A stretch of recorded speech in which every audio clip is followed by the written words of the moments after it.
As the United States developed from a colonial nation on the eastern seaboard, it was confined, physically confined in its level of expansion by the road systems that they had, which were primitive, inefficient. In the wintertime, they were icebound and snowbound. In the summertime and the spring, they were mud and impassable. The road systems really ran north-south, connecting the cities of Boston all the way down the coastline. Our economic development, our development as a nation, was frozen in place, again, because our transportation system couldn't grow, couldn't help us expand. Not until the 1820s do we get a breakthrough. And the breakthrough is another transportation system. It's the water system of canals. We're a young nation. People are pouring in from all over the world. What are we going to do? Just stop at the Mississippi and just flood ourselves full? No. How do we get across? Railroads.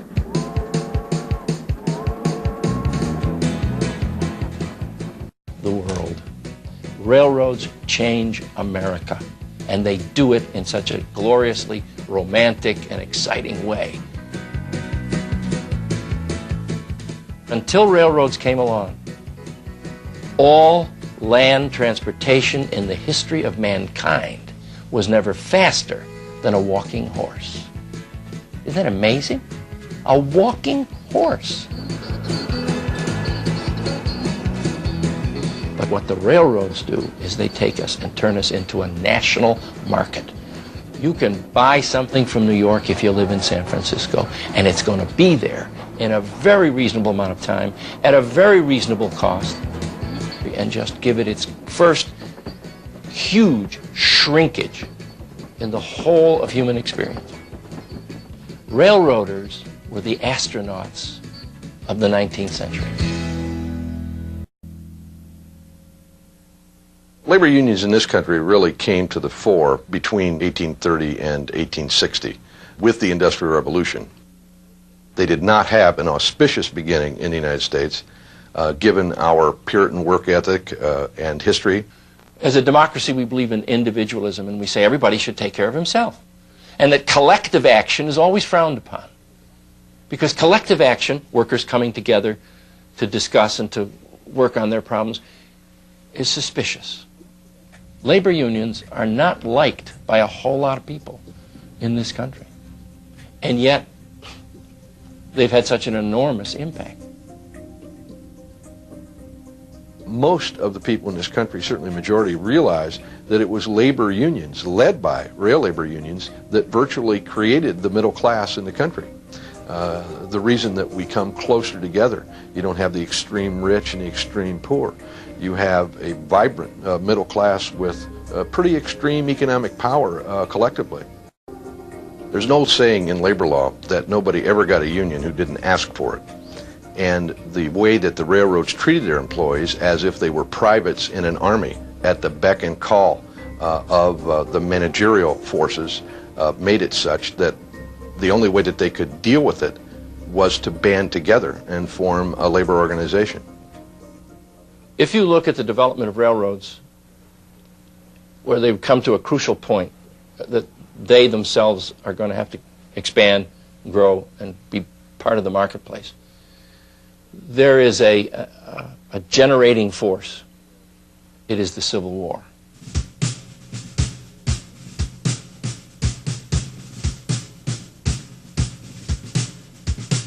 It is because, in a military sense, the Northern leadership, Lincoln and his generals, not only did they have a vast majority of the railroad systems already in place in 1861 when the war broke out, but what is even more important is that they understood how to use railroads in a military sense. Well, it's not a big jump in logic to say if you put a military mind in charge of something, he will organize it in a military way. Right? Easy. Which means that the modern railroad, as it was designed and developed, becomes hierarchical, authoritative, unilateral. I've always made the sarcastic remark that the only thing that railroaders don't do is salute each other. After the war was over and railroads were at the pinnacle of their development, they became the new corporations. In hindsight, at the end of the Civil War, do you know what every general wanted to be? He wanted to be a vice president of a railroad.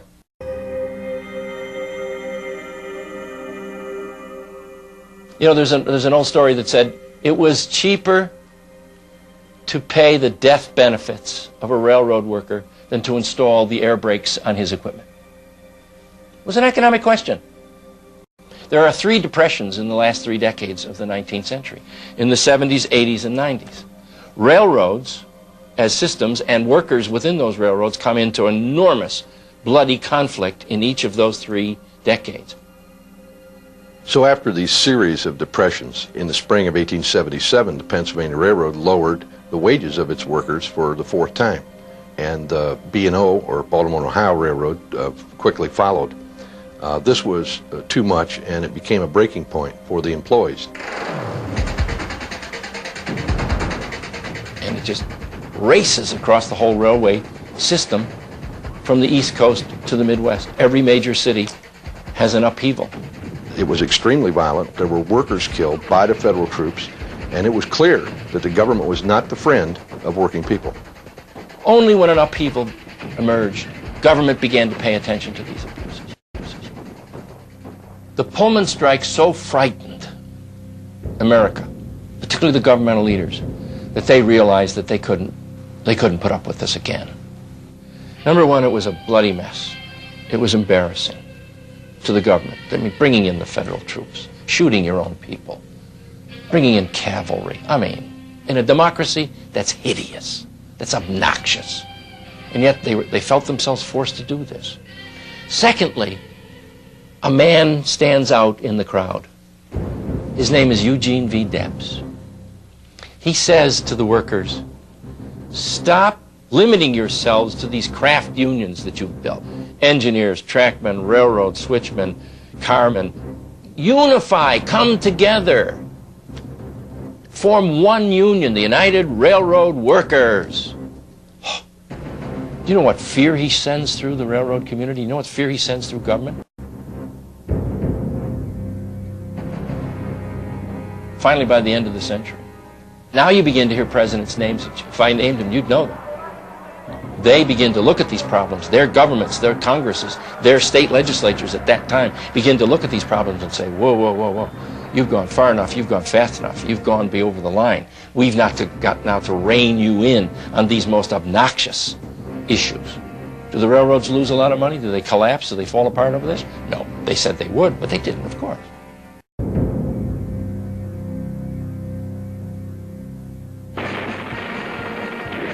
World War I is an incredibly wonderful boost for everything in America. It impacts the railroads unbelievably. The profits, the growth, the increase of technology during the war just explodes. And the other thing that happens is during World War I, some pretty enlightened guys take over in Washington and again understand that labor stability is needed. So you have the establishment of the War Labor Board. The War Labor Board is designed to handle labor problems so nothing breaks down. Rail labor took its biggest leap with the seizure of the property of the railroads by the government during World War I. And that seizure lasted from 1917 till 1921.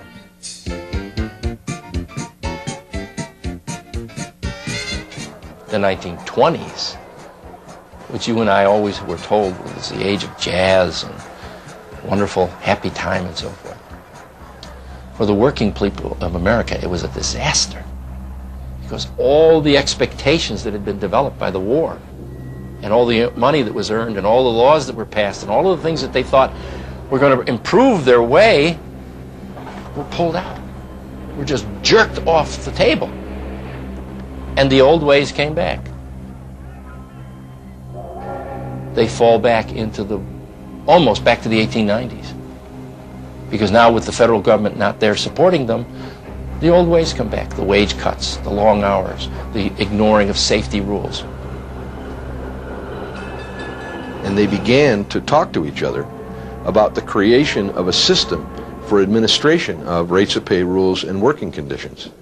And after 5 years, they came up with what became the Railway Labor Act, which was essentially a collectively bargained statute that was taken to the Congress for approval. It's remarkable that the parties came up with this system themselves, took it to the Congress, who put its imprimatur on it. And that was a law that said we cannot live without modern railroads.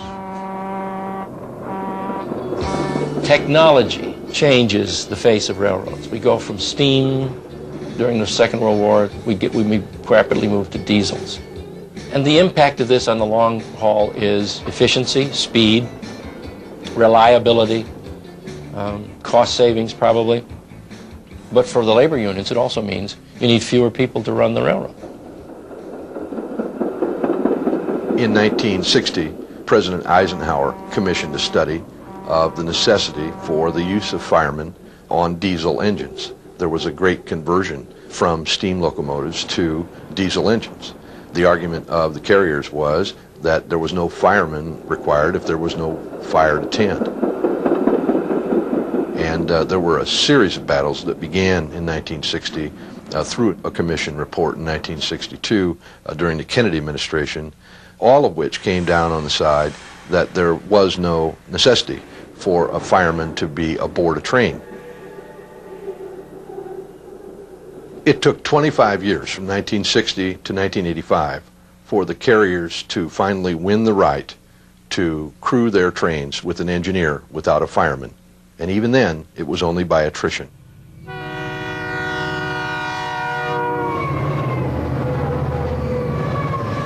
Every labor union in structure and organization has always been the mirror of the corporation with which it works, where it has its members. Therefore, if American railroads are merging, what should the unions be doing? The same thing. I believe it's fair to say that the United Transportation Union was the first big step toward Deb's idea. In other words, the United Transportation Union is the embodiment of the idea that Debs had. The consolidation of bargaining power by mergers of unions could lead to greater results at the bargaining table. I think it's important that you remember your roots. Remember that this organization grew out of extremely overbearing conduct by carriers, and people realized, and particularly Debs realized, that it was only by banding together to concentrate your power, to have faith in each other, that you can hope to match the other side of the table. We have figured out how to play the game. There may not be a greater moment in the history of railway unions than today for those unions to be enlightened, well-led, and supported by their membership. This union has brought you to the crossroads of history. You've sat here and listened to what has gone before you. That's history.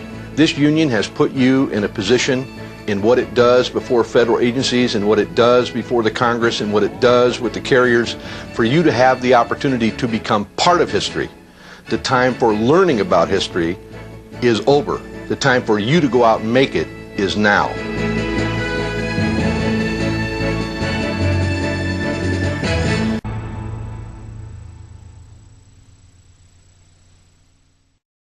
Thank you for watching the preceding movie, and please attend your UTU Local 202 monthly union meetings.